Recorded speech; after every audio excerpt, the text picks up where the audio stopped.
Now we're going to take a look at our second example.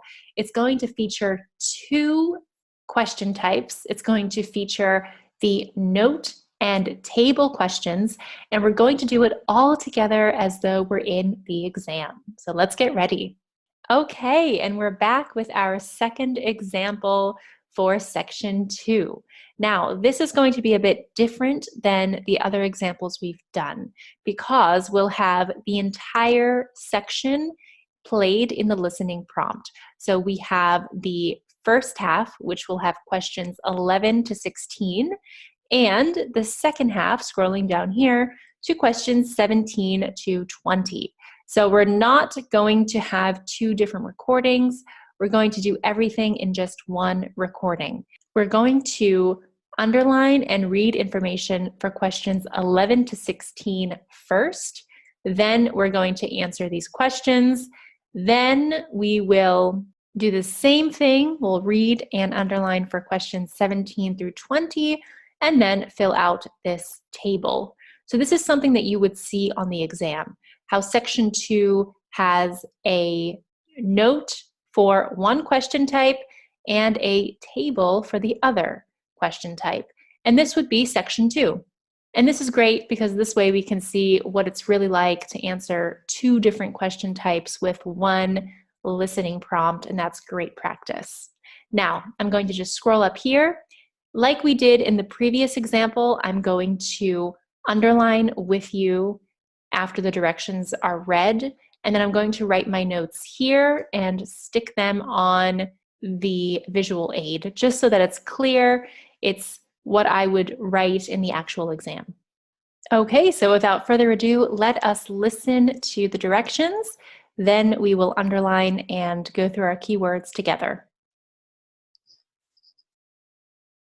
Section 2. You will hear a radio broadcast called Focus on the Arts. First, you have some time to look at questions 11 to 16 on page 4. All right, and that is what you would hear in the actual exam. So let's do this quickly. I'll take it a little bit slower for you just so that everything is clear, but I would go ahead and read and underline at the same time only questions 11 to 16. Now, I'd quickly make a note that we have no more than 3 words and or a number. I know we're talking about the arts, something that this is well known for, something it's famous for. Now, the complex is made up of or consists of these things. So, since we have this lengthy list, what I would do is make a small X, so something like this, every time the speaker mentions it. This way you know that the speaker is going in a certain order, and you will hear the one word that is not part of this list, and that is your clue to write it in number 12. So let me just go ahead and erase these marks so we don't get confused when the listening is played, but that's always a great little strategy for any time you see a lot of lists here. All right, then we're going to look at the historical background. I'll underline this. Years and dates are excellent keywords, so 1940, 1960s. I see here with bombs, so I see destroyed and a bomb. Center will be good to note. I see that it's capitalized, so it might be a specific name. Then I want to know when it was open to the public. The fact that we have 2 dates here will lead us to believe that number 14 should be some sort of date. Then we have managed. We'll want to see who this is managed by. And then open, I want to know how many days per year. The fact that this says days leads me to believe this will be a number. So really quickly before we hear the prompt, you should really pay attention to things that will allow you to write numbers. So I know that days will be looking at an amount of days, and in we'll be looking at some sort of date, because I know that in is a great preposition for dates. So even prepositions can make the difference here. Imagine you didn't know that in comes before a year or a season. This could potentially have been more difficult than it had to be. Okay, so we've done our preparation work for just this section. Let's listen. Remember, I'll be making my notes in these boxes, and I would encourage you to make your outline right along this visual aid. There's no need to create a new outline since this is already in a note outline form. Just go ahead and make your notes here like I will do. All right, let's listen. Now listen carefully and answer questions 11 to 16. Hello, and welcome to Focus on the Arts. I'm your host, Dave Green, and this is your very own local radio program. Every Friday evening, we put the spotlight on different arts and culture facilities and look at the shows and events that are on offer in the coming week. And today, the focus is on the National Arts Centre. Now, if you don't already know it yourself, I'm sure you've all heard of it. It's famous throughout the world as one of the major venues for classical music. But did you know that it's actually much more than just a place to hear concerts? The centre itself is a huge complex that caters for a great range of arts. Under a single roof, it houses concert rooms, theatres, cinemas, art galleries, and a wonderful public library, as well as service facilities including 3 restaurants and a bookshop. So, at any one time, the choice of entertainment there is simply enormous. So, how did they manage to build such a big arts complex right in the heart of the city? Well, the area was completely destroyed by bombs during the war in 1940. So the opportunity was taken to create a cultural centre that would be what they called the city's gift to the nation. Of course, it took a while for such a big project to get started, but it was planned in the 60s, built in the 70s, and eventually opened to the public in 1983. Ever since then, it has proved to be a great success. It's not privately owned, like many arts centres, but is still in public hands. It's run by the City Council. Both our National Symphony Orchestra and National Theatre Company were involved in the planning of the project, and they're now based there, giving regular performances every week. And as the centre is open 363 days of the year, there are plenty of performances to choose from. So I'm just going to clear our screen of the red drawings, and we'll check all of this later just to get the full idea of the exam. I'd like you to do both question types together all at once. So let's scroll down to questions 17 through 20, and we'll listen back to the prompt.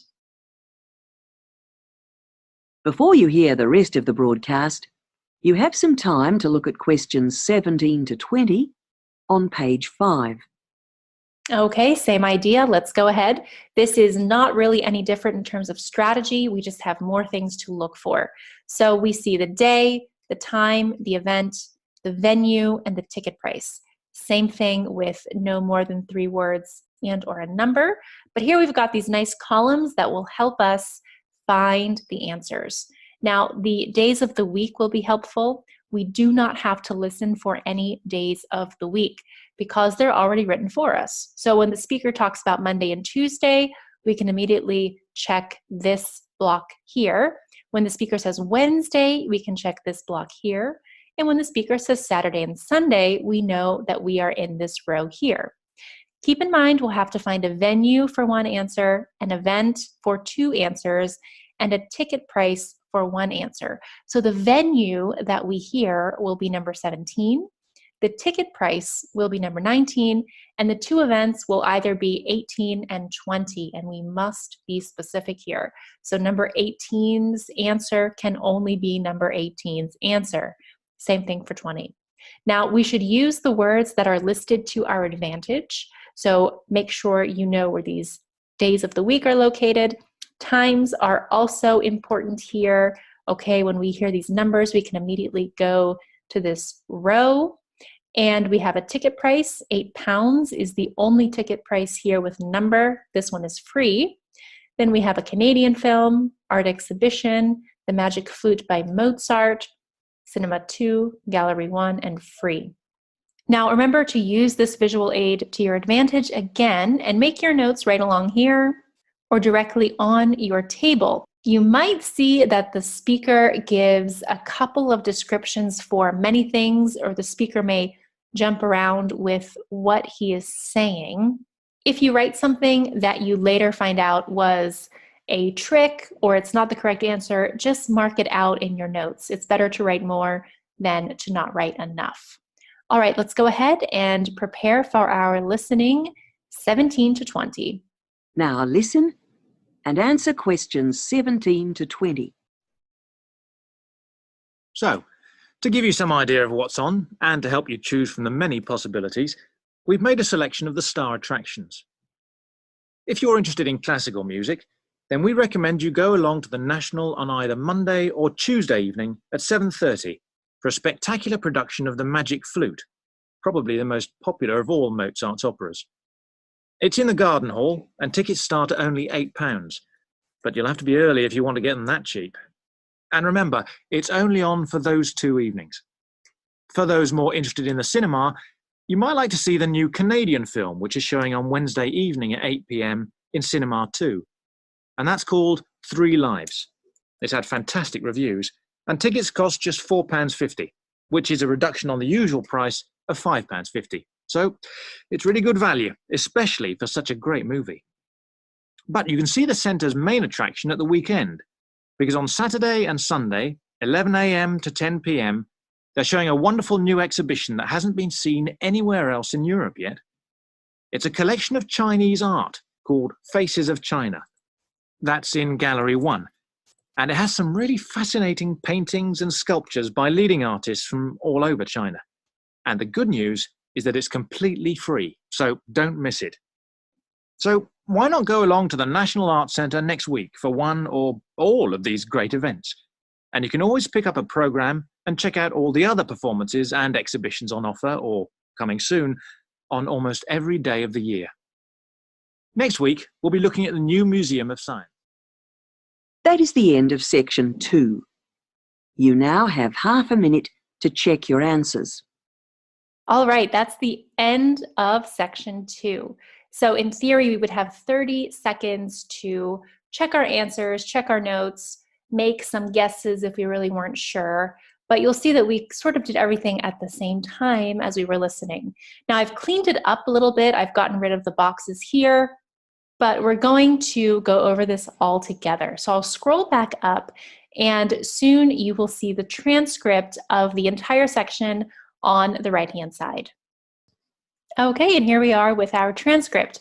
So we'll start from the beginning, and you saw that it came very much in order, just like it would for this question type. Now he starts off by saying it's famous, so the National Arts Center is famous throughout the world. And I did mention this when we were going through our keywords. Keep your synonyms close, because the listening exam will use various synonyms, different ways to say things to test your knowledge of vocabulary. And so it said it's famous throughout the world as one of the major venues for classical music. And so we have classical music, 2 words. It fits within our structure, and it is the answer to number 11. Now, as going down here for what the complex consists of, you saw that I made general marks and lines to go through the list. The list definitely came in order, and the last thing that was mentioned by the speaker was a bookshop.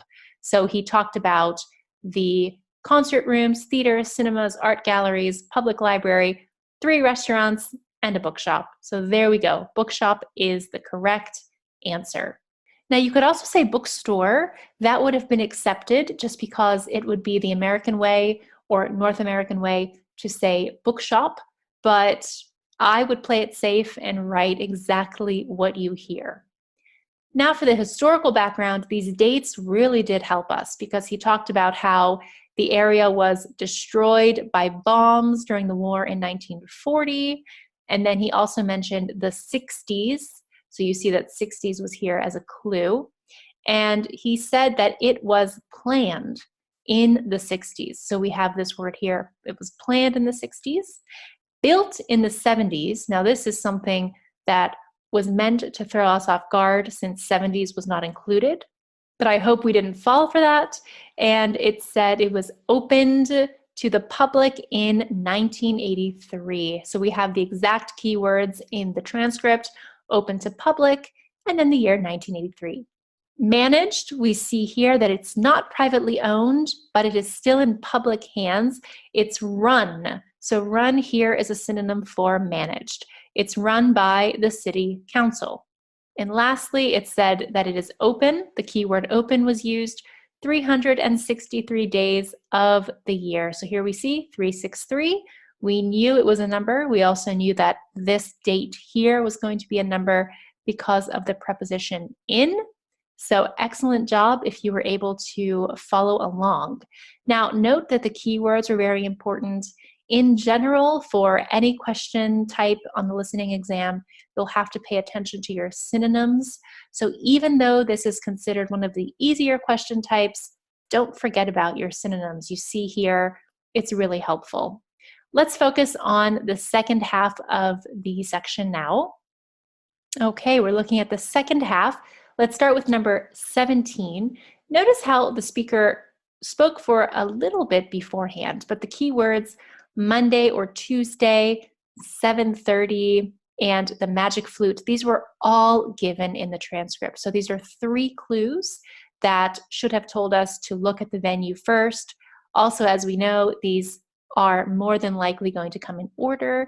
So 17 was our first answer and the first thing we heard in the transcript.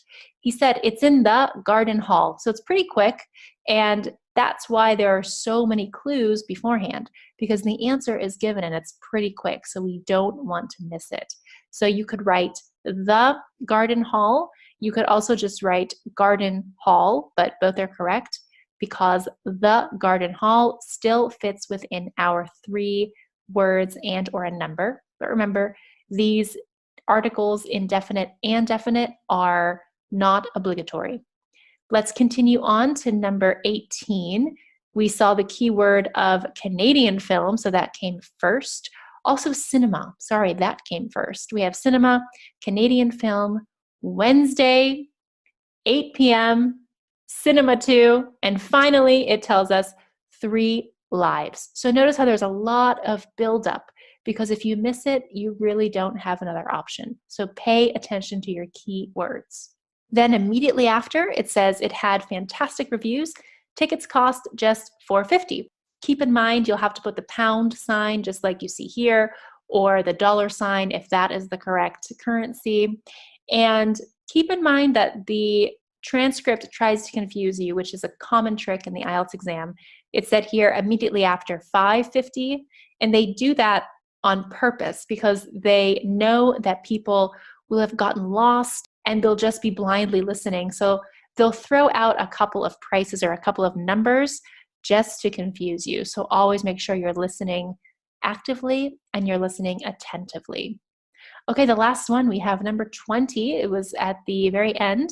Now, it says again, Saturday and Sunday, 11 a.m. to 10 p.m. Many, many keywords and many clues for us. We see that it is a collection of Chinese art called Faces of China. So I went ahead and wrote that down. There are a couple keywords after as well, so this is a bit more difficult. And it said it's in Gallery 1, which is right here. And then at the very end, it said it was completely free. So notice how this last one was the most difficult because it had some keywords at the end after the answer had already been said. Okay, so there we have it.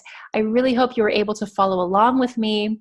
Notice how everything came in order and the outline was provided for us. So in section 1, we would usually keep a chart with 2 different speakers, but our section 1 example earlier did not require us to keep track of details of speakers. So we went ahead and just used the visual aid that was given to us. It made it a lot easier and a lot quicker. And for section 2, we definitely expected a monologue, but this outline format in the first example was perfect because we were able to keep notes as though this was our own outline. We kept notes and we answered the questions at the same time. So we were multitasking. And the table was excellent because it gave us keywords before and sometimes after. The biggest thing here is to really keep up with the speaker and brush up on your synonyms. All right, great job. Let's wrap up this lesson with some do's and don'ts. Okay, it's time to wrap up this lesson now with a couple of do's and don'ts. First off, remember to obviously utilize your time. Now, you saw that we didn't have that much to underline in terms of keywords and information, but still make sure that you are using those full 20 seconds to gather everything you need to have the best level of comprehension for your listening transcript.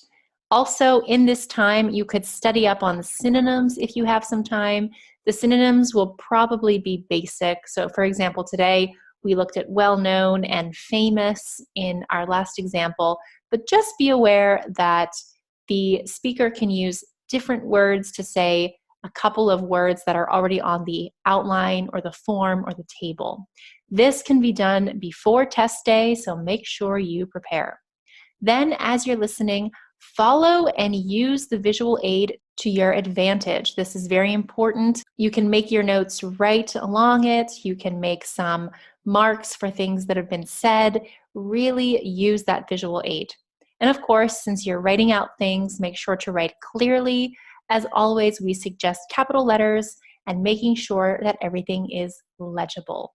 Now for some don'ts, make sure you don't waste time. This is directly linked to our steps up here above, utilizing your time, the full 20 seconds. Probably the worst thing you can do is focusing on only one aspect.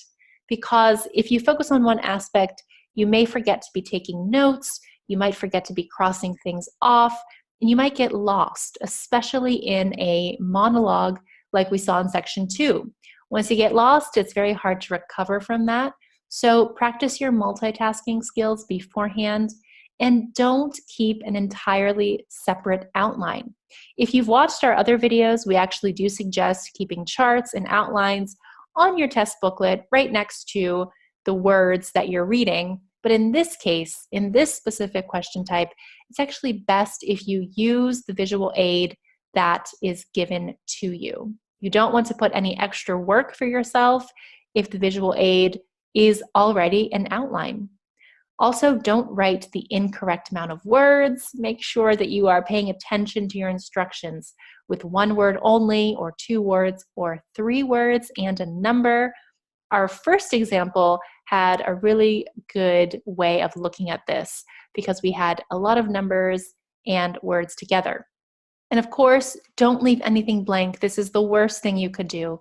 Even if you do get lost within the monologue or the conversation, try to write something and hope for the best. Take your best guess. It's better than nothing.